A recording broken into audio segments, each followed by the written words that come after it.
Good morning, ladies and gentlemen.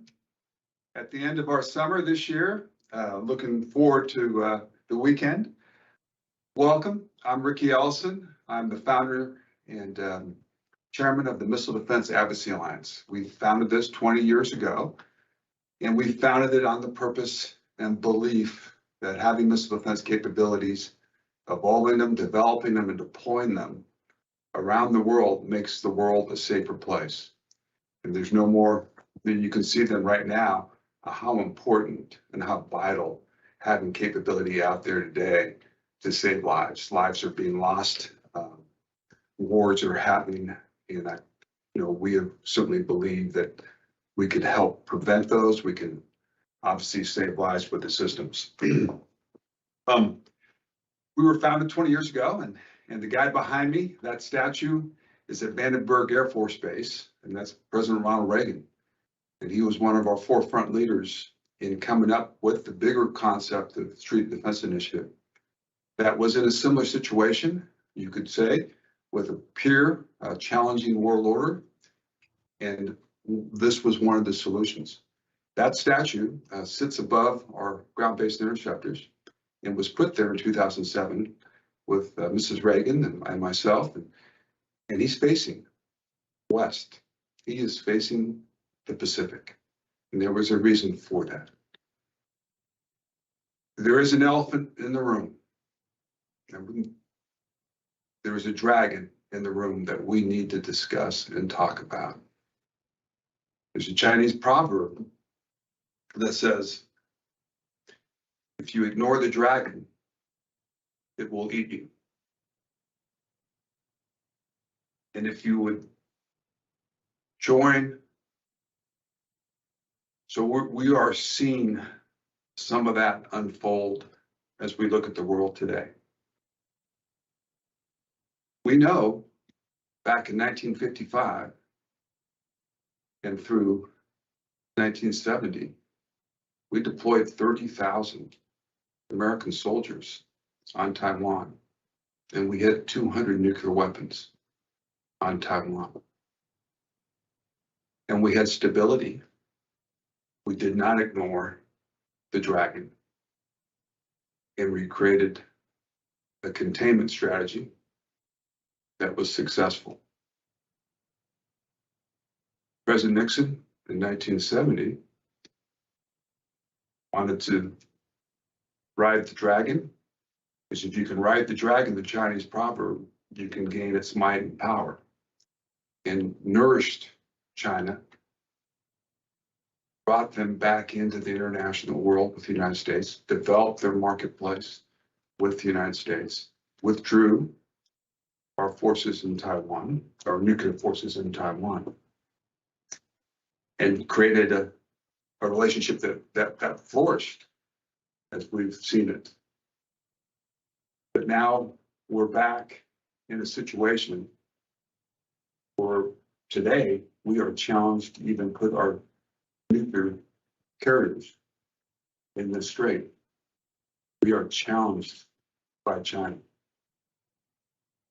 And China's policy and strategic aspect of being able to own and control open international seas, airways, in particular the first and second island chains, for their control and power. That has come to heights in the first week of this last month, with the Speaker of the House's visit to Taiwan, and we've seen the reactions from that. We, MBAA, were out there in Hawaii, and we were honoring the Indo-Pacific Missile Defense of the Year. That same week says a lot about our COCOM commander, Admiral and his component commanders, who found the time and the importance and priority of the missile defense mission for the Indo-PACOM aspects of it, and to be able to balance China. So we are here today on our 44th virtual congressional roundtable to be able to bring in we'll have about 120 years of experience that we're bringing to the table for you today. And we want to present kind of the policy history of it and the challenges of what we see facing it. We want to present the military challenges that we see with it. We want to present the current solutions that our government is putting forward for the defense, missile defense in that arena. And we want to look at the allied solutions to that. We also want to look at the crossover on U.S. Homeland defense, because it is U.S. Homeland with Guam at the 4th point. So that is the discussion that we're going to have today. And it is very important. It is a national vital importance for our country and for the world. The world order is being challenged. So, ladies and gentlemen, we're going to start with our first presenter, great friend, Jon Rood, former Undersecretary of Defense and Policy. He was with me when we founded NDAA way back 20 years ago. He's been in government in the missile defense aspects of it, both industry and government, for over 32 years. And Jon's sitting on the Pacific. I would say that, Jon, out in the San Francisco Bay Area in Santa Clara, kind of near one of my, in fact, you're right next door to San Francisco 49ers, so I always have a fondness for that. But Jon's been great. And Jon, thank you for taking the time and come out here and express your thoughts on the current situation that we're in. Thank you. Well, thank you, Riki. It's great to be with you. And for those that haven't been to the 49ers new stadium in Santa Clara and the 49ers museum there's a few videos there where you can see Riki in action back in his prime. But thank you, Riki, for inviting me, and thanks for convening us on such an important topic. When you look back at the history of China and Taiwan, we reflect on the 1940s in most of our history as the time of World War II and U.S. military involvement in Asia, focusing on the defeat of the empire of Japan's forces. In the China-Taiwan context, after World War II and fighting Japanese forces on the mainland, a civil war emerged between Chinese Communist forces led by Mao Zedong and the nationalist forces led by Chiang Kai-shek. And in 1949 is when Chiang and his forces retreated to Taiwan. And when I look back on the 73 years between that time and now, there's been a lot of tense times, like in the 1950s during the Eisenhower administration, where the Chinese forces shelled with artillery small islands off the coast of China that were held by Taiwan. But when I look at what's happened in the last 30 days, I think this is the most concerning time in a tense relationship that's occurred since then. Speaker of the House, Nancy Pelosi, of course, visited Taiwan on August the 2nd. And that touched off 7 days of intense military drills that the Chinese People's Liberation Army conducted. And it was really punctuated by the launch of 11 DF-15 ballistic missiles near the waters of Taiwan. Now, it was interesting to look at the areas that China chose to exercise in, where they chose to launch missiles, and the scale and the types of capabilities that were featured. It's not just the fact that the People's Republic of China decided to make an issue. It's that they were sending a message with the type of military capabilities that were being employed. And of course, the reason this is important is that the Chinese leadership sees themselves as in an ideological competition with the United States. Taiwan is not just a flashpoint or a crisis issue between that government and the United States that dates back to the 1940s, but rather is part of Xi Jinping, the leader of China's ambitions to replace the United States as the preeminent global power. And so if you start with understanding the policy context and the ambitions of China's leaders, it helps to understand why the Speaker of the House flying to Taiwan would touch such a nerve. So Xi Jinping, of course, is now the eternal leader, the leader for life of the Chinese Communist Party and therefore China. But he has very ambitious goals that the China 2049 plan is by the founding of the Chinese Communist Party's 100th anniversary, that is in 2049, 100 years after 1949, when they were founded, that China will be recognized as the unsurpassed global leader in the world. And backing up from 2049, there are key milestones that he has also laid out for the party, such as by 2035 to have the world's unsurpassed military power. In China 2025, there are 10 sectors of the global economy in which China wishes to be the dominant player. And part of that ambition is to reclaim territories that Xi Jinping and the Chinese Communist Party, in their telling of history, which, by the way, doesn't always track with what we would regard as the accurate telling of that history, but in that history, to reclaim Taiwan, having now reclaimed Hong Kong and other territories. So when Riki mentioned that the United States had supported Taiwan after the retreat of nationalist forces there in 1949, including with stationing U.S. military forces on that island. It was in the 1970s, of course, that President Nixon, in the famous opening to China, went to China along with Henry Kissinger. And the main objective of that was to split China from the Soviet Union at that time. The perception being two large, great communist powers united versus the United States and the West would be problematic, and that this would be part of the great strategic game to split China from supporting the Soviet Union. But as part of that, there were a series of very complicated understandings in a so-called one China policy that were adopted, meaning the United States recognizes one China and recognizes the government in Beijing, but also recognizes that there is a government in Taiwan, wants a peaceful resolution to the conflict, does not want either side to impose their will and change the status quo by force. And the Taiwan Relations Act was passed by the Congress in 1979, calling for the United States to support Taiwan militarily through sales of defense articles and support. And that's occurred since then.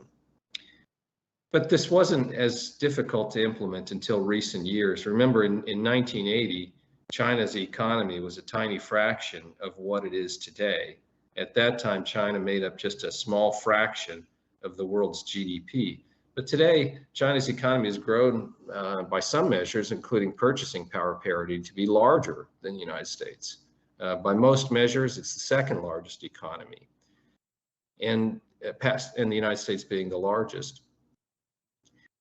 Militarily, though, China has used that growing wealth and that influence to fuel a substantial military expansion. Growth of China's military budget in the last 20 years of about 700%.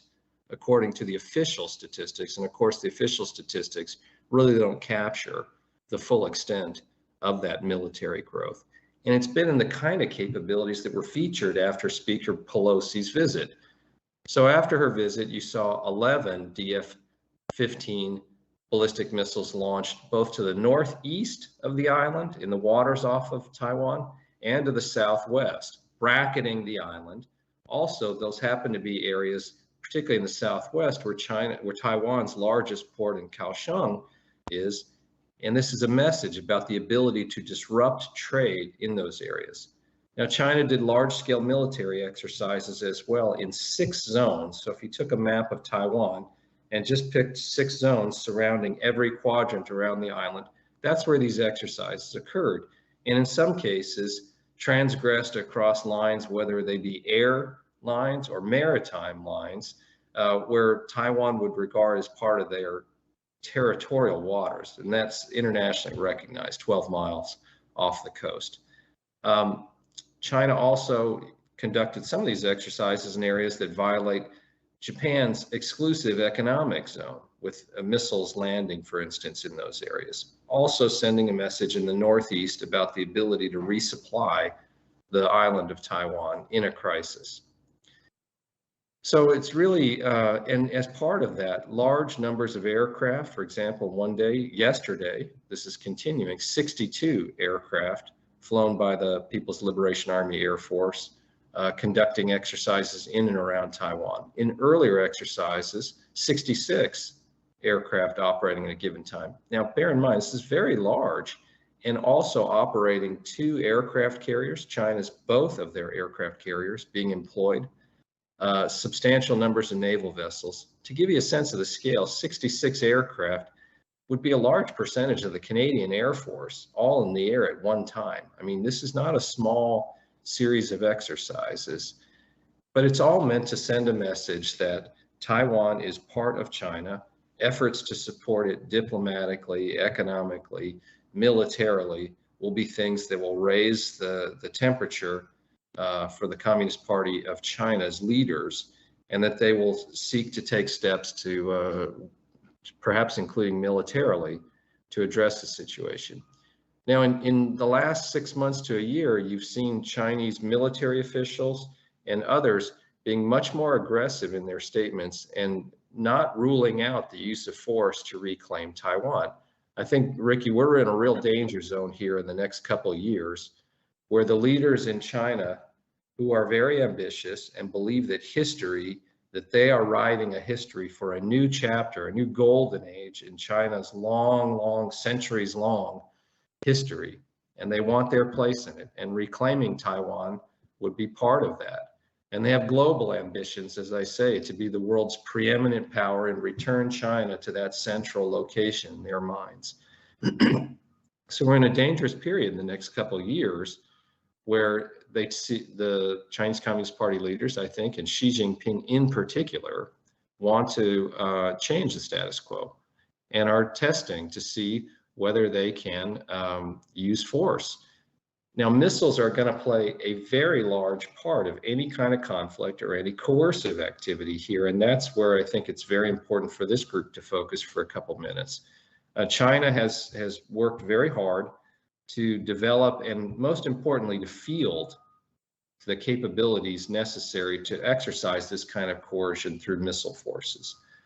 They've deployed over 1,000 short and medium range ballistic missiles opposite Taiwan, and are increasing their long range missile forces. And they don't disaggregate their theater forces from their long range forces. They're all operated by the People's Liberation Army rocket forces. And there, they see an integrated strategy to hold at risk targets in the United States, while also being able to coerce the Taiwan government and the neighboring governments in places like Japan. So we're going to have a much larger scale and more effective series of both defenses and offenses to deal with that. Taiwan has purchased Patriot missiles from the United States, PAC-2 and PAC-3 systems over the years, but the numbers are insufficient to deal with that kind of 1,000 missile advantage that the PRC has. Here, I want to be blunt for a minute. There are some that would say, well, because you can't match the offense with the exact number of defenses, therefore missile defense is not feasible. I strongly disagree with that. I think you have to have enough defenses to provide time for you to attrit an opposing force, for your offenses to come into play, for you to be able to protect critical sites, not everywhere. And remember, in a large-scale conflict like we're seeing in Ukraine, where Russia is featuring the use of missiles with well over 1,000 cruise and ballistic missiles fired, you have to be able to suffer some attrited losses, attrit your adversary, but continue to protect your ability to operate, your ability to maneuver, and to marshal forces where it's important, protecting your strong points, if you will. And so we have to adapt our thinking. We also have to create more of a deterrent effect. And that's why I really support the deployment of medium and intermediate range missiles by US forces that are being worked on by all 3 of our services, to include hypersonic missiles. Because if you have enough missile defenses to protect key assets, you can bring your offenses to bear and begin destabilizing an attacker like China. You can start to restore a level of deterrence that has been sorely lacking in the area for some time. And we're going to have to adjust our posture for our neighboring locations and make improvements in neighboring locations in and around Taiwan in those areas to give ourselves a better capability to preserve some deterrence, but it won't be done at the margins. We've got to be much more serious about it. And for those that might say, well, how important is this really to us? Just consider the fact that whether the impact that the war in Ukraine has had on the world economy, a conflict between the world's largest economies would be enormously impactful. And in the case of Taiwan, a much larger economy than Ukraine. It's a very small country, the size of Maryland, roughly. But in terms of an economic strength, this is one of the world's, strong economies, one of the top 20 economies in the world. And so we in the United States have a lot at stake, but most importantly, we have at stake defending democracy and freedom in Taiwan, one of the freest societies, a functioning democracy, 3 successive presidential elections with peaceful changes of power, and according to Freedom House, one of the most free societies on earth. And so we have an interest in supporting that and not allowing the Chinese communist authorities to impose their will through force to crush a democracy and send a further message about the ascendancy of authoritarian communism and the demise of democracy and freedom. So with that, why don't I just pause there? I know there are other speakers to come, and looking forward to the question and answer period, but thanks for inviting me to participate today. Yeah, John, I'd like to follow up with you. As we've seen the escalation, and it looks like Ms. Pelosi goes first, huge response from China. We've just sent our 2 ships in there. We responded. As a U.S. policy, where do we keep escalating, or how does this resolve itself? And as U.S. policy in the first and second island chains, what can we do to trump this, or we step away from it? What are the choices that you're seeing here to go forward or not go forward? I think the U.S. policy interest here is in promoting stability. I think that we need to be taking steps to create greater deterrence, taking steps to promote cooperation amongst the countries in the region to create more diplomatic and political stability. And it's in our interest there be, of course, economic stability. We have I guess I'd call it a principled interest in that we are supporting democracy and freedom, and we don't want to see the use of force, particularly by an authoritarian Chinese government there. But this is a key point, I guess, in that sort of ideological struggle. And for those that don't realize it, we are in an ideological struggle with China. Xi Jinping very proudly proclaims the United States, the West, the idea of free economic commerce, free thought, speech, democracy is in decline, and that the communist model is superior, and China is proving it. And through military expansion in Taiwan and elsewhere, it won't stop there. I mean, they do have a vision to exercise a preeminent role in the world. So we have to decide, and I think we should decide that this is important enough to create a deterrent effect, to stabilize the situation. And that's going to require use of military tools as well. So I think we have to be able to have a more distributed series of bases to operate from in the region. We have to be able to protect some of those in better cases. And I support the deployment of things like intermediate and medium range ballistic missiles and cruise missiles and hypersonic missiles by the United States to our bases and our friends in the region. Because I think you can't think of this fight purely as a defense-only fight. You have to bring the offense to bear. And we're not going to be able to operate in the same way. Remember, carrier-based aviation and other things will have severe limits when faced with this kind of threat, including ballistic missiles like the DF-21 that target our carriers. We have certain advantages in undersea assets and submarine capabilities, but we've got to think at much larger scale. And that's the last point I'd make. We've got to think at larger scale. You've probably read some of the articles like I have about U.S. ammunition stocks in some key areas being depleted by the numbers of systems we're giving to Ukraine. We have to get into the mindset that these conflicts with large-scale adversaries like Russia and China are large scale, and we have to resource for them. We can't have niche capabilities in small numbers. We need to have much more robust capabilities. And that's going to require some sacrifice on our part, but it's worth it in my eyes. Thank you, John. That was great. Thank you. Our next guest is also coming from the Pacific. He's out in Oceanside, where our Marine base is very close. Our big Navy in the Pacific is very close. And it's Ty Thomas. He was the former, just recently retired Deputy PACOM Commander. And Ty's had over 32 years. This is his theater. He knows this game. So it'd be great, Ty, if you could help us understand the military challenges and where we need to go or should go from your perspective. Ty, it's all yours. All right, hey, thanks, Ricky, and good morning, everybody out there, and glad to share the podium, so to speak, here with John and Mark, great friends and very intuitive and wise leaders. Yeah, so thanks for pointing out Airman's Heritage, even though I'm about a half mile from a whole pack of Marines there at Camp Pendleton. But yeah, they're at PACAF for about 18 months before I recently retired. So the bridge that I'd like to make here between, John's very astute, layout of the geopolitical landscape and the implications of the current events is to focus on a key thing that John said about U.S. policy.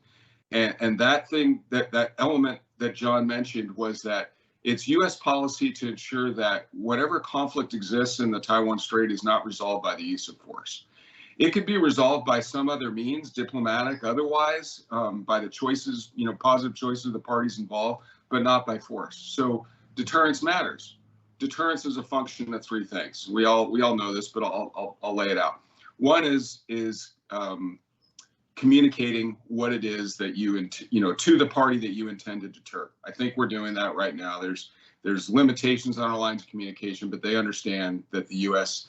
does have an intent to deter the use of force. Second is an intent. That's articulated by our policies. Our policies have some ambiguity baked into them intentionally, but intent is the second element. And the third is capability, and particularly credible capability. And that's what I want to focus on here, is that what is that credible capability that the United States particularly, and by extension allies and partners, bring to the deterrence equation so that the PRC is deterred from using force to settle the Taiwan Straits question. That credibility is a function of being able to project force into the Taiwan Strait. Okay? The only way that the PRC would be successful is to be able to get large masses of forces across that 100 nautical miles of water. Okay. Well, where does the ability to project that force come from? I'm confident that some of it will come from the north.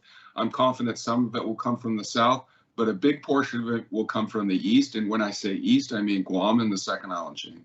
Okay. The ability for the U.S. and allies, if they choose to join us there in the second island chain, to project force from there is absolutely critical for us to present a credible military capability to support deterrence. That ability to project force is a lot of things. So John mentioned offensive ability to strike. There are going to be aircraft in the second island chain that have offensive striking power that will be generated, and they will go to positions where if they need to kinetically or non-kinetically affect targets, they will.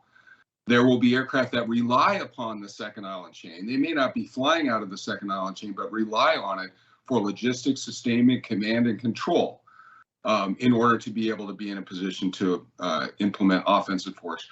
Even more critically, I would submit, is that there's a defensive capability, defensive counter-air in particular, that I would mention, that we have got to be able to set up along the, in the theater, in the vicinity, or possibly sometimes over Taiwan itself, for us to be able to characterize the battle space to the extent that we can control the battle space, and then deny our opponent, in this case, the PLA, the opportunity to maneuver and take advantage of key portions of the battle space and seize it. A good portion of that capability is going to come from the second island chain. All of that to lay out then that John, spoke eloquently about the threat. It exists. It's a combination of a cruise missile threat and a ballistic missile threat. It's their IRBMs that can range Guam in the second island chain, but they're not inconsequential. They have them in large numbers, in hundreds even, of those IRBMs. And the cruise missile threats are measured in the thousands. You know, we can be forward and we can do something about the cruise missile threat, because those DCA lanes that I talked about can also hold off the PLA Air Force bombers, and that will help. It won't stop all of the cruise missiles because they can. So Guam and the second island chain remain at threat. We can disperse. We have plans for that, in particular PACAF, but also MAR4 PAC in terms of expeditionary air base operations, PACAF with agile combat employment, the Navy and 7th Fleet and 3rd Fleet work in distributed maritime operations. That will all help. I will tell you that it will be insufficient unless we actively defend. There has to be an active defense element to this to thin the herd, basically, coming through. We're not going to get everything. We're not going to intercept everything. But if we can thin the herd and force the PRC to have to make hard choices, how many weapons are they actually going to expend to try to get through to strike a particular designated point of impact? If the answer is, well, because of our defenses, both passive and active, they've got to put 10 weapons to be sure that they can hit one DPI. If I'm a commander on their side, I'm thinking very carefully about whether I'm going to spend those weapons. Because while they have a deep magazine, there's an end to that magazine, and they're going to have to keep a strategic reserve. And I don't mean a nuclear deterrent reserve. I mean a reserve in advance. Things don't go well for them in the Taiwan Strait. So how do you do that? I think Mark's going to talk on that.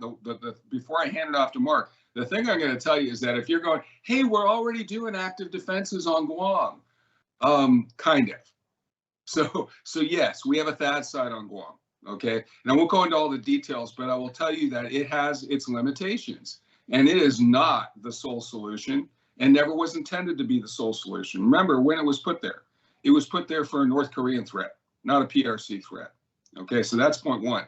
Second is that part of the solution, as things escalate, of course, you would naturally go, what about the Aegis BMD capable destroyers and other assets, cruisers that might, yes, of course, they're part of that plan.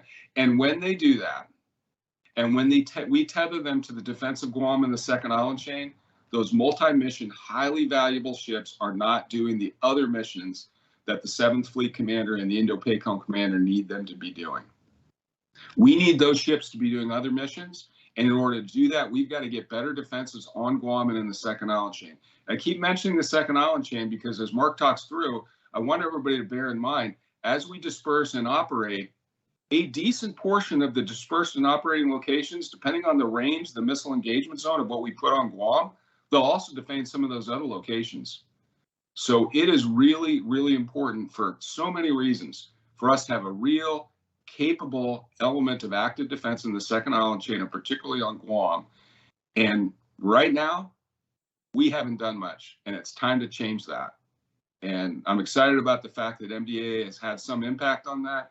I'm excited that there's momentum, but there's still some really weird thoughts going on. And I hope Mark clears that up, and I look forward to talking a little bit more about that.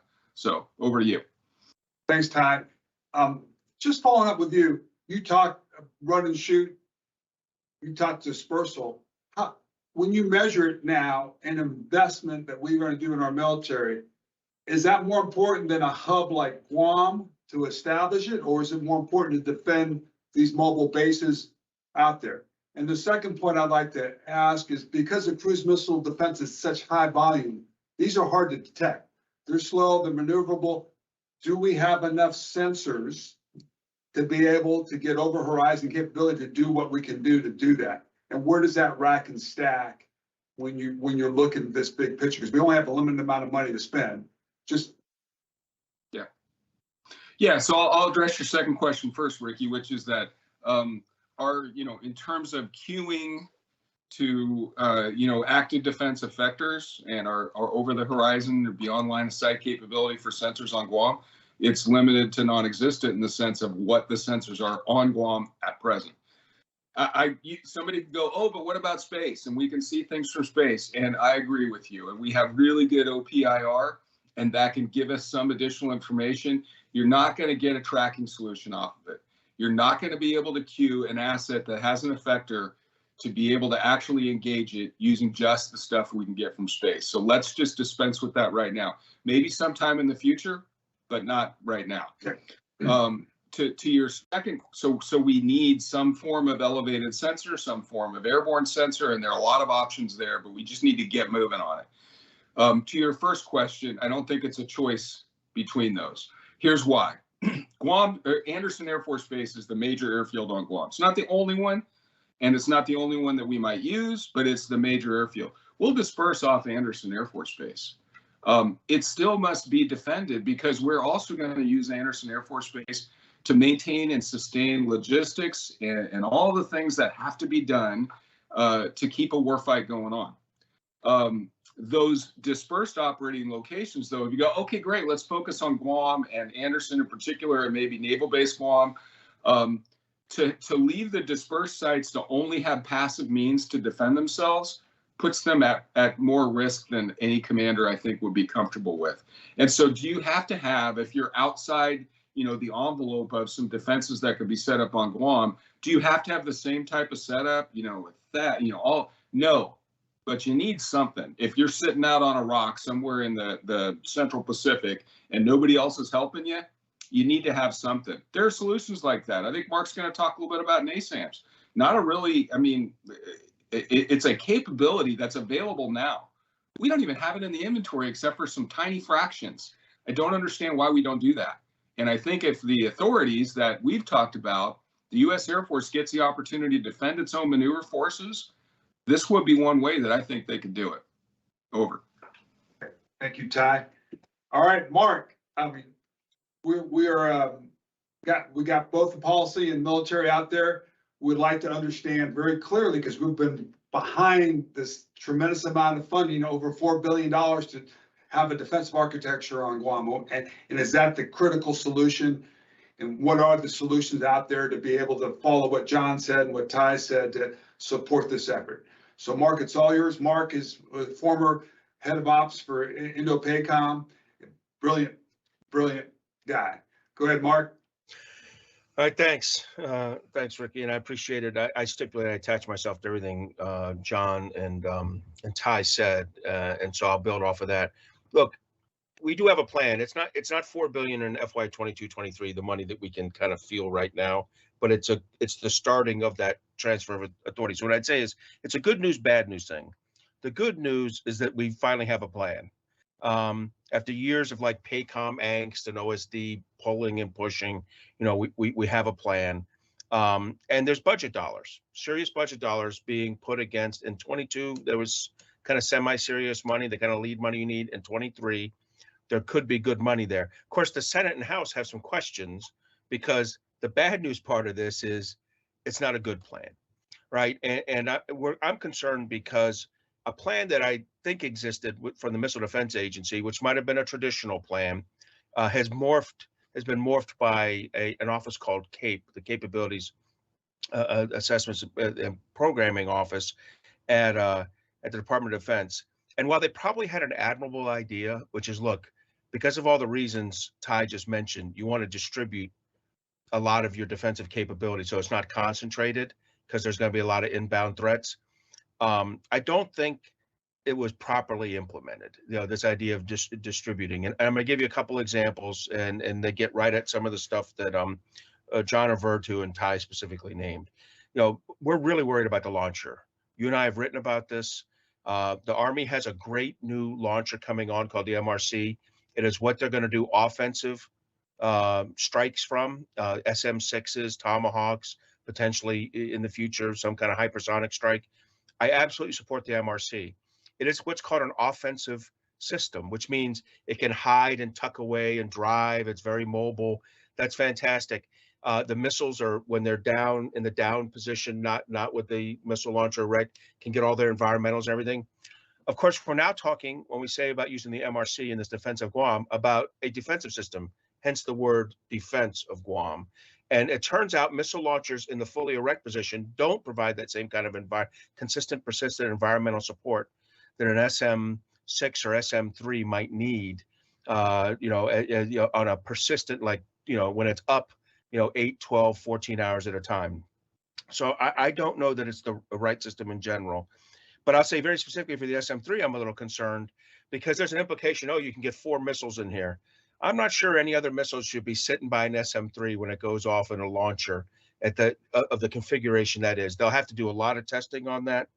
The SM-3 has a booster drop zone, which suddenly makes the positioning of the launcher very critical. And the governor of Guam is going to get a big vote. And I imagine his vote's going to be stay in very limited areas because he doesn't want further votes by his citizens to put him out of office because he allowed the U.S. military to create, dozens or scores or even hundreds of booster drop zones.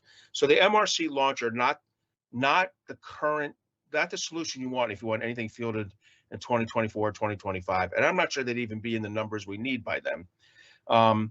So we've recommended, and I've seen that it's in the House NDAA, National Defense Authorization Act, that's passed only the House so far. 1 to 3 Mark 41 vertical launch systems. These are 32 cell systems.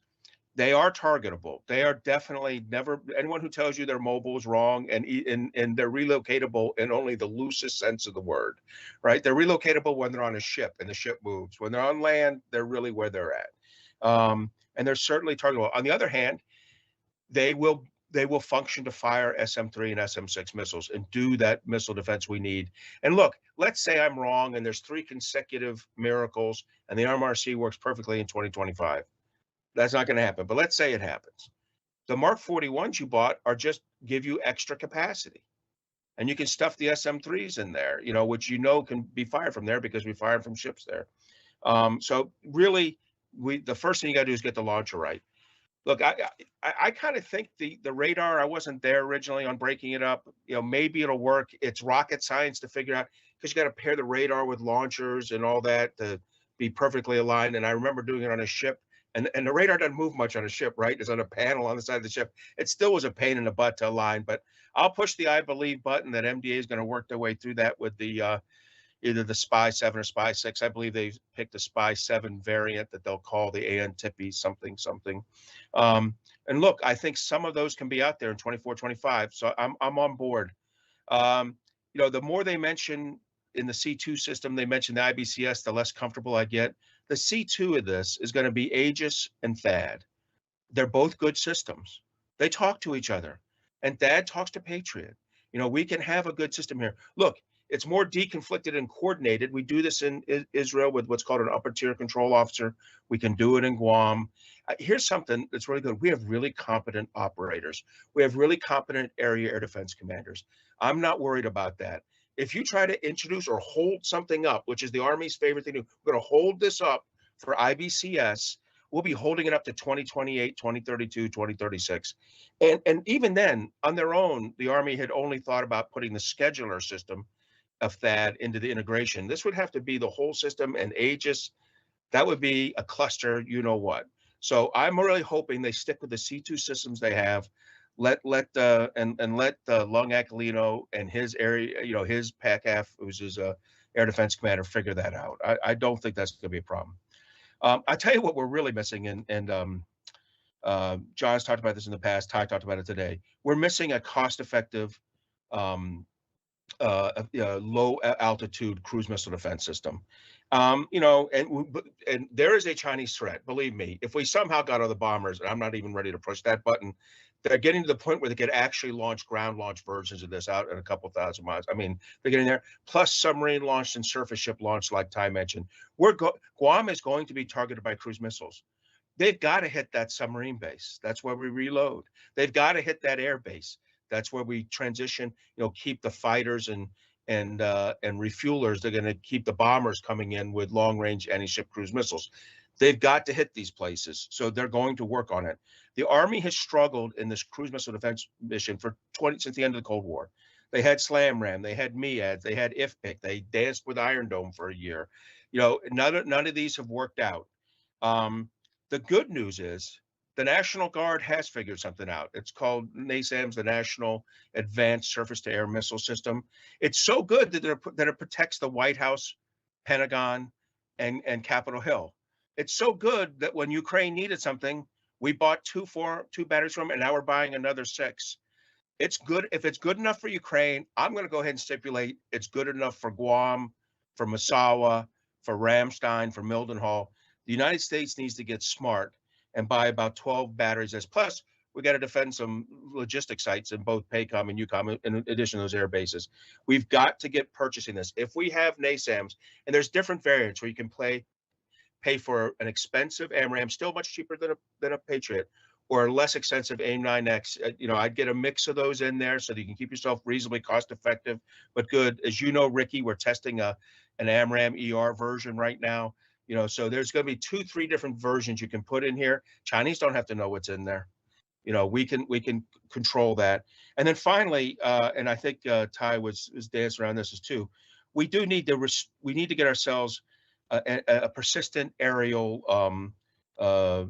detection system. And what I mean by that is probably an aerostat with 360-degree surveillance radars, precision tracking system. Again, when Israel needed something to really improve their likelihood of countering Iran, the U.S. Missile Defense Agency and the Israeli Missile Defense Agency built a system called HAWS, which is exactly that persistent radar. Instead of the old J-lens, which was 2 dirigibles up, it's 1 aerostat up, slightly larger, with a radar that can do both with radars that do both the surveillance and the fire control support precision tracking system. You have that up there. That's going to make your NASAMS better. It's going to make your Patriot better. It's going to make your it could even help the Standard missiles out of the Mark 41 VLS. If you happen to have a ship nearby, it'll help them out. I mean, it's just going to help. If you've gone crazy and are trying to use an F-35 to intercept one of these missiles, it'll help that out. I wouldn't recommend that, but there's a whole lot of ways it can help. And look, is it windy? Can it get stormy in Guam? You bet. Aerostats have tethers. They can come down. We're not morons. We know how to operate these systems. That's the kind of investments we need. NASAMS, J-lens. And I want to say one final thing. We kind of dance around this, but the other critical element is hypersonic missile defense. We have got to get the glide phase interceptor going. Glad to see $225 million in MDA's budget for that in 23. I know the Senate and House get pissed at how they're briefed on this. They need to back off and give MDA the money to do this. This is what MDA, the Missile Defense Agency, is good at. Doing the research and development, the core stuff to identify the weapon system we need, work with the contract, with the Defense Industrial Base, and then turn that system over to services for fielding. We have got to do that with a glide phase interceptor. We've got to not muck about with that R&D money for MDA, because I'm telling you, the Chinese and the Russians are spending money like drunken sailors on offensive systems. You have got to get the defense. If you don't have defense and your authoritarian adversary has offense, his compellence can trump your deterrence very quickly. We need that investment. So that's where I'd leave it at. NASAMS, J-lens, hypersonic missile defense, and I'm on board with the DoD plan. Thanks, Mark. When we look at that plan, we're seeing a test bed. I think everybody wants to have a test bed and develop those new weapon systems coming forward. We're all for that. But the test bed's not an operational defense capability, nor it doesn't look like it will be until 28 or 30. And the original intent or the requirement for the COCOM is to release those ships from the BMD and cruise missile defense capability by 24, 25. Can we coexist? It doesn't look like we can coexist right now because that's a complete test bed. It's not a capability right now with real capabilities that we have, whether it's Patriot or THAAD or NASAMS, whatever's out there to bring in. And it doesn't look like MDA is allowed to do that. They have to follow the plan, which is MRC development and the radar development. And we're not getting real capabilities right now to integrate to hit those timelines that are so important in the 25, 26 timeframe. We're not getting it. So that's where I think the issue is. Can we do both at the same time, or do we have to? Because I think they're scared if they're going to throw the test bed out and just do stuff that we've got. So how do we do this? So political. Yeah, what I just described was absolutely executable in 2025. I do think SPY 7, because it builds on the defense. It was being used in a defense in a missile defense. But Mark, every one of those weapon systems are not developed. No, every one of SM3 exists, SM6 exists, THAAD exists, the THAAD radar exists, SPY 7 exists. That's one of the hardest ones. The Mark 41 VLS exists. I agree with you. But those are not in the plan. Their plan is missing a couple elements that exist now that need to be put in. Mark 41 VLS, NASAMS, and a aerostat. All three of those can be made available by late 2024, early 2025 if they begin the funding in 2023. I mean, NASAMS even faster. I mean, we're delivering the NASAMS to the Ukrainians, including a training package and an English to Ukrainian translator, in 3 to 5 months. I'm pretty sure we can deliver this. My point is, you're right. The plan as it is doesn't release the ships. The plan, as I just described, does release the ships, and it's iterative. And Ty talks about this when he talks about defense of the homeland. You gotta field stuff you have, and then you build your aspiration. If you just wait for the aspiration, you're going to be very disappointed. Thanks, Mark. I'd like to go back to Ty real quick. We had an announcement last month of the DepSec giving cruise missile defense to the U.S. Homeland to the U.S. Air Force. Guam is U.S. Homeland. And I'd like to see what your thoughts are.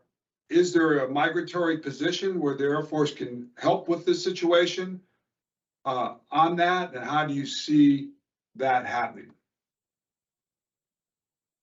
Yeah, thanks, Ricky. And Mark teed it up well. So you mentioned Guam. Yes, one of the things we didn't talk about, why Guam must be defended, is it is U.S. territory. There are U.S. citizens on the island of Guam and in the second island chain. And it's a fact that you just laid out. It's not even optional for the U.S. Air Force to lay out the architecture for cruise missile defense of the homeland. It's now their JOB. So they don't have a choice not to do it. They have to do it. Whether they get involved in the architecture associated with defense of Guam and elements of the second island chain, I think that's moving far enough along. And the discussion that you and Mark had, there is a near-term solution with existing capabilities that can be supported by existing C2 capabilities that we can have in place. We need to do that. We can develop other better capabilities in tandem with that, but let's get it there. That architecture, using existing TRL-9 mature technologies, if it can defend a large volume area, like Guam, the island itself is not that large, but the portions of the second island chain that need to be defended, yeah, a pretty large area. And oh, by the way, that extended range version of the NASAMS missile, pretty darn good. And oh, by the way, even if we didn't have it in the hole, to Mark's point, SA-21 has several versions of effector on it. The longest range version of the effector is typically the way that we respect that system when the Russians or others field it, even though that Grendel missile may not be sitting in the hole. It may not be in the launcher. Well, they've got to respect the same thing for us if we field an effector like that in the NASAMS, at least for part of the force. So all of that to say, we'll develop a architecture that can be fielded in 2024, early 2025 probably, to defend Guam in the second island chain. Somebody tell me the reason why we couldn't take that very same model and the U.S. Air Force. So now I'm kind of talking to my colleagues and talking to the senior Air Force leadership who this is now their job. Why not just take that model and then apply it for cruise missile defense of key parts of the homeland? So NORAD Northcom has this huge critical asset list. Okay, it's pretty much the whole country and how you look at it and how you slice it, but it's large. They've got to turn that into a defended asset list. Let's talk about what our defended asset list looks like right now. Mark talked about it. It's the National Capital Region. We have to have more of a defended asset list. That's the U.S. Air Force's job now. If you take that architecture that we're talking about for Guam, can you defend the key military infrastructure in the Pacific Northwest? I think you can. And there's some really important assets to defend there. Can you defend the key military infrastructure in the southeast United States, particularly along the Florida coastline? I think you can. There are, I could go on and on about key parts of the United States that need to be defended. Commanders and all the way up to the commander in chief have to make the choices about what you're going to do. But as long as you make those assets transportable, and that's key, and as with everything except for the Mark 41 VLS, I think that Mark described is transportable. You can have a capability that if it's a West Coast fight, you can focus on that. If it turns out it's an East Coast fight, and there's always going to be stuff in the middle of the United States that needs to be defended, this can be done. The Air Force has to have the resources to do it. Let's be straightforward here. There are so many hot, potatoes that Secretary Kendall, Chief Brown are having to work to keep alive and keep going. And OSD has been supporting them with resources, but this is an added thing if they're expecting Air Force TOA. But the reality is this is a joint solution. We all know that. It's a joint solution. It's a layered solution. Everybody's going to contribute, but we need the Congress's help, and we need the leadership in a president's budget that says we're going to commit resources to cruise missile defense of the homeland. The other thing that I would add on this, and what I'm really trying to lay out is a very simple process to get this done in the time frame we need it done, but the Air Force has to pick a leader to do this. Okay, to quote, Chief Brown's predecessor, Chief Dave Fingers Goldfein, he learned early on there's three things you need. You need to have a plan to do something. You need to have a mechanism to report back with progress on that plan. And you need to have somebody to own that plan. A single individual, a single leader that owns that plan. I think it's going to take a 3 or maybe even a 4-star in the Air Force over the next 3 years to get this cruise missile defense thing done. But if the Air Force organizes to do that, they'll get it done. And it's so crucial. Yeah, I think that man is Secretary of the Air Force right now, Frank Kendall. There's movement in that direction. And I think to add on to it would be the forward operating air bases to take the load off the Army so they don't have to cover all those things. There's some phenomenal opportunity there that's coming to the front here, and this is being forced. I'd like to ask John. Ricky, just on that last piece, though, I agree with you that in MDA and the roles and responsibilities, the Air Force needs to have the authority to defend its forward expeditionary maneuver forces. But I would submit that is a different task and it may even include some of the same systems, but a different task than cruise missile defense of the homeland. I think it's important to make that distinction. Over. Clear on that. John, you've been in that building. How do we end up with a plan that's not executable for the warfighter that we're going to spend this much money on? How does that happen, and how do you correct that if it is indeed going in the wrong direction? And one more thing with you, John, is how do we bring our allies into the game here? Because this is not U.S. versus China. It can't be. That's not where you want. You said it, to bring the pressure from the other countries in. How do we get them all to play with the common weapon systems and the integration and all that to force that deterrent that we would never go to war in the Taiwan Strait? Well, to answer your first question, how did we end up in this place? There are a lot of times over my career in the Pentagon where you come to that conclusion. We're in the wrong spot. This isn't where we want to be. And sometimes people would throw up their hands and say, how did we get here? Well, the real answer is we got there one day at a time. I mean, we don't always work. We have different organs and organizations that are set up to play certain roles. Sometimes, frankly, they're not playing their principal role. And I think that's an issue. And I see that here. And then in other areas, just plain old execution issues. But on the first part, I think we've got to stay true to the organization structures and where some of the centers of excellence we've set up. So the Missile Defense Agency has been set up and given certain authorities to be the center of excellence for how the technology and the skills to develop missile defenses works. We need to empower them. We need to, frankly, in my opinion, give them more authorities and the ability to move faster. But when you fall away from that, so for example, part of this debate has been about the role of the CAPE, the Cost Assessment and Program Evaluation Organization. That's their role, cost assessment, program evaluation.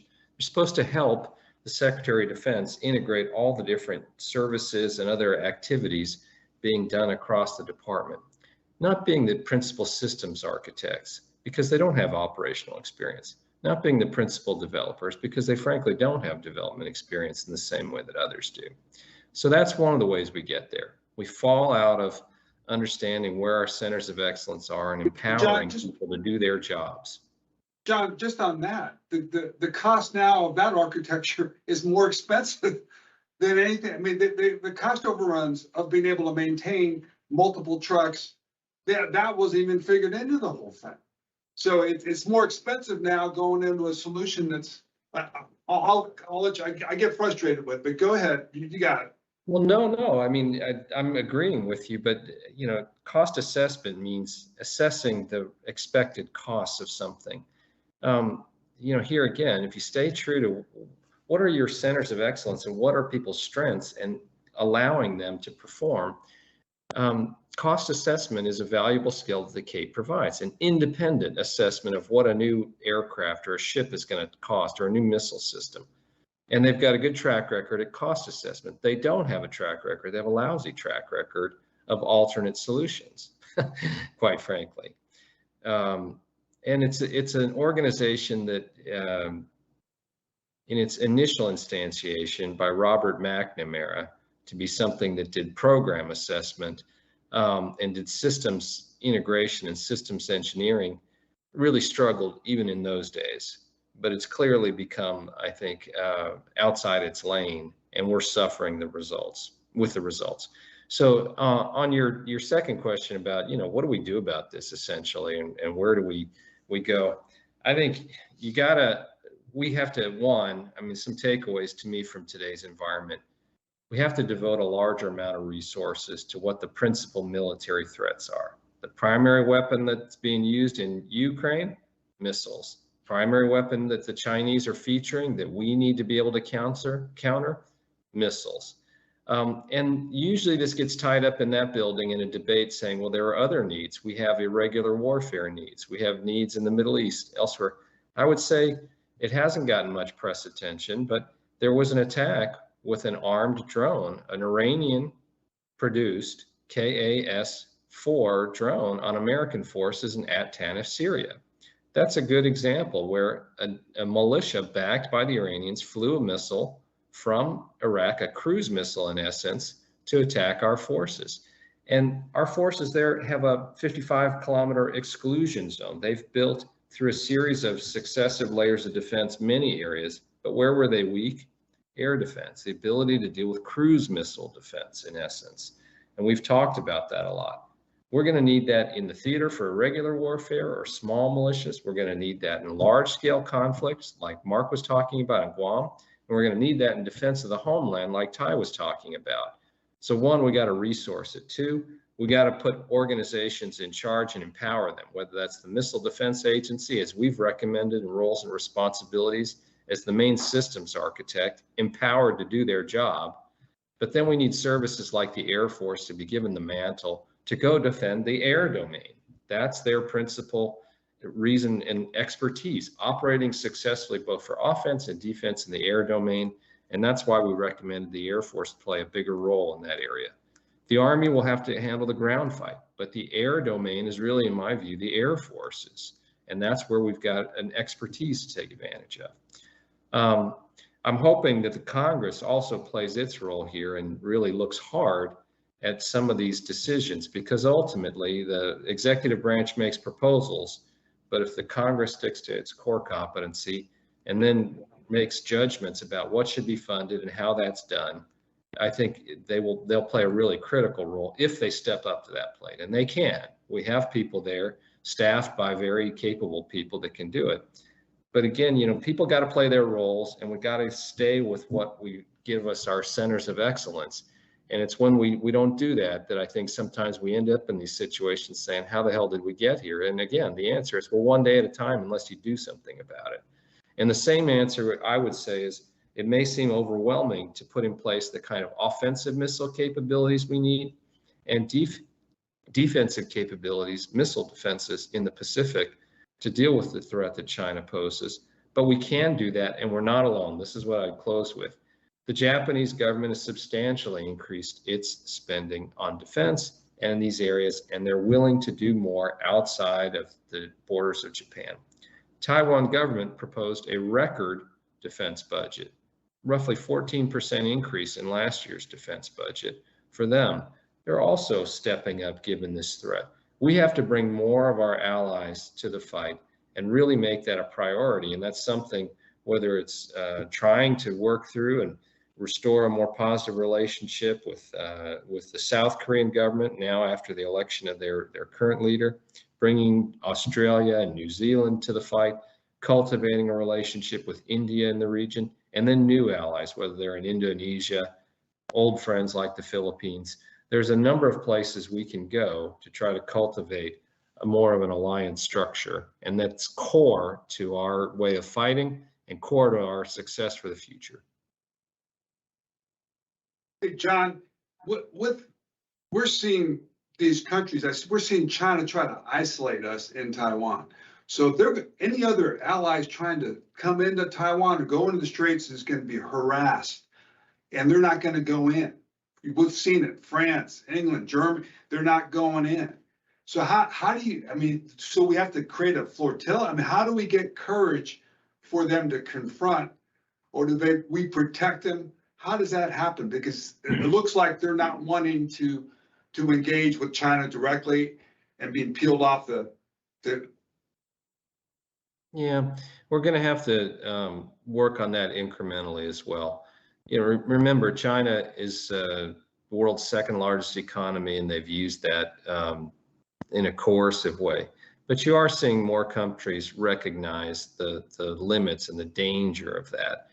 And so, you know, for instance, in 2019, when I served in the Pentagon, we did more FONOPs through the South Pacific area, freedom of navigation exercises that had been done in the 40-year history of the FONOPs program to date at that point, by showing that we could fly and sail and operate in international waters. We can start to, we don't have to have a flotilla, but it's more of a political statement that you're making. So for example, carrying shipwriters from other countries, carrying 30 observers from 30 nations aboard a cruiser, such as the two that went through the Taiwan Strait in recent weeks, would be a cost-effective way to do that and show a political level of support. We got to explain to these countries why it matters to them. China may seem like the other side of the world, but in today's economy, and hopefully the pandemic has really helped us here, that's just not the case, the way people are integrated.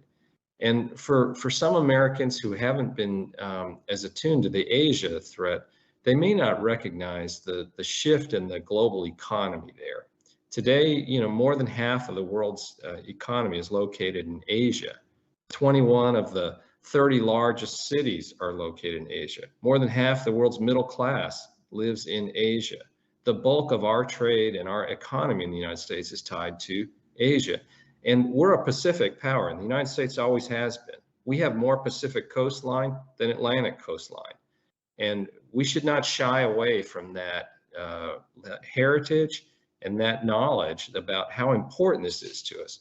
But I think for allies in Europe and in elsewhere, like say in the Middle East, showing the importance of the region to them and the need to stand up for these things, because otherwise they may not be very comfortable to see the results of a Ukraine-like conflict occurring in Asia. And it's going to be much bloodier in Asia. And our history of fighting in Asia, those wars have been bloodier than the ones we've fought elsewhere. So we need to prevent that, deterrence, stability. We need to stand up for our principles. Thanks. Mark, we're a little over time, but we're going to go extra. Are there any questions that you can summarize from the outside that can come in quickly or before we wrap up? Can't hear you, Mark. So yes, I'll take two of them and I'll answer them, and then you can pass the wrap up to John and Ty. The two questions, there's a lot of great questions, and a lot were on Taiwan broadly, as opposed to defense of Guam. It says, what's the current state? First question, what's the current state of Taiwan's missile defense based on the current spending modernization? How will this change in 3 to 5 years? And a related question was, China needs to gain control of Taiwan's assets and infrastructure. Would that not limit the size and form of China's missile attack? And so I'll take that and say, first, Taiwan has spent, they're 2.4% of GDP. If their economy hadn't grown so much, they would have made the 2.6% they were aiming for. But unfortunately, or fortunately, depending how you look at it, their economy has grown aggressively over the last 18 months. So they're doing well. For a democracy to be spending well over 2% is a reasonably unique thing. You know, the United States does that. Israel does it. It's a limited number of countries. Greece and Turkey do it once in a while, but it's about each other. I'm not sure that's a good thing. So, you know, their spending's good. The problem they got, of course, is capacity. You know, the Chinese have so many, for everything we said about Guam, triple it, and you can say it about the island of Taiwan. So they actually have to be investing in passive defenses, getting the things they really value tucked away in a place where it might not get hit, having dummies and decoys out, things like that. As much, you know, they're not going to probably solve the capacity issue through kinetics, you know, through having that system. So until we have some kind of laser-based system where you might be able to replenish yourselves rapidly, I have a feeling that they won't get to it. But spending 2.4% is starting to get them to that issue. Building the kind of systems that deter other Chinese action is probably the best way to stop the rain of kind of short-range ballistic missiles that they're going to see, along with cruise missiles. And the second issue of won't China not hit their infrastructure? I think while they have an insufficient capacity, they may need to use that logic, the Taiwans, in developing their defended asset list. You know, don't defend the things that you think China wouldn't want to hit. I mean, honestly, that's where you got to be at, and defend your things that you need to defeat the invasion when it occurs. So, you know, it's a tough issue for them. China's GDP is like 17 times Taiwan's. Their military spending is, you know, 10 times Taiwan, you know, another 10, 12 times Taiwan's. They're not going to compete with them weapon for weapon. Good questions in there. I think that's it, Rick, if you want to throw it to for closeouts. Okay. All right. Well, let's start with Ty to wrap this up, and what thoughts that you have from the conversation. Yeah, so Ricky, I think the two things. One is to touch on your question to John and the discussion of are others interested in the stakes associated with deterring the PRC that aren't necessarily, you know, in the Asia Pacific region. I'll give the Brits some credit. I mean, there's partnership that has to occur for their carrier strike group to go out into the Pacific and be a presence, but they did that. Okay, Queen Elizabeth's first cruise globally was to get out there into the Pacific. I was still a PACAF when she came through, and that's a pretty big statement. And because of the nature of how the Queen Elizabeth Strike Group went out, by its very nature, it was a multinational or a combined set of forces. So as John's comment about shipwriters, well, in this case, it wasn't just shipwriters, it was other ships that were part of that strike group that moved throughout the theater. I think that's a clear signal. Let's not forget, France is actually a Pacific nation in the sense that there is French territory in the Pacific. And again, they were present. We remember hosting a contingent of Rafale and some tanker assets and airlift assets at Hickam as the French came through, I think early last summer. The Germans are talking about, you know, sending some of their, you know, limited, but some of their naval assets into the Pacific as well. So the idea that others understand the importance of presenting capabilities to help collectively deter the PRC's attempts to overturn the current international order and change the rules to be their way. And one of that ways to do it is to demonstrate force across the Taiwan Strait or elsewhere, South China Sea, East China Sea, whatever. I think we've got some friends and partners from outside the region that are paying attention. So the other part that I'll just come back to our discussion. Okay, everybody out there, you're listening. If you got a role to kind of help with this, let's get it going. Let's get the defense architecture that we've talked about that can be implemented by 2025 on Guam and in the second island chain. And then let's take what we learned from that and apply a simple solution to cruise missile defense of the homeland. It can be done. It looks like all of the, you know, elements are lining up to get it done. And let's treat it like the national imperative that it is. It is a national imperative, and we got to get after it. That's all I got, Ricky. Over. Mark? So I've said my piece. We need to fund NASAMS, reconstitute an aerostat, and put the money behind hypersonic defense, and then the Congress needs to follow through on a vertical launch on having a vertical launch system attached to whatever they have, so that we can reasonably defend Guam in 2025. And I attach myself to everything else about the alliance structures and the defense of the homeland. Thank you. Thanks, Mark. John? Well, first of all, just compliment Ty on some brilliant remarks there, and I associate myself with all of them. The only other things, just in closing, I'd say is China is the preeminent security threat of our time. And we are going to be dealing with that for quite some time. Point one, they're the preeminent security threat. Point two, we may wish to confront that threat in various ways, but China's leaders, I think, will make Taiwan the first test of that activity. And so whether we would like the current situation to lead to greater tensions or to die down, I think some of those things we have to remember is out of our control. And so if we want to deal with the preeminent security threat, and the leaders of China are making Taiwan the first test of that activity, we have to focus our attention more and use this current crisis as an opportunity, really, to get ourselves marshaled around what we need to do to work with allies to put in place the kind of deterrence that we need to have. And deterrence operates in a shaky way. You've got to restore it, but then you've got to work to maintain it. But it's a tricky, artful balance. But if we do that, we don't have to get into a large-scale conflict. We don't have to face the adversaries. And China's leaders' plans to retake the island in 5 years might become 10 years. And so one more day, one more week, one more month, one more year of peace is really what we're after here. But we can't do that by not being serious about this threat and putting in place real capabilities to deal with it. Thanks, John. Those are significant remarks. I think we've shed a light on the big dragon. We've shed a light on where the country's got to go. And we've got to face it like we faced it before. And we got to be very careful. It is not a service specific. We're talking Air Force, we're talking Navy. It is a joint fight here. And we got to come together as a joint team across all the multi-domains, space particularly, to fight this. And the Army plays a part.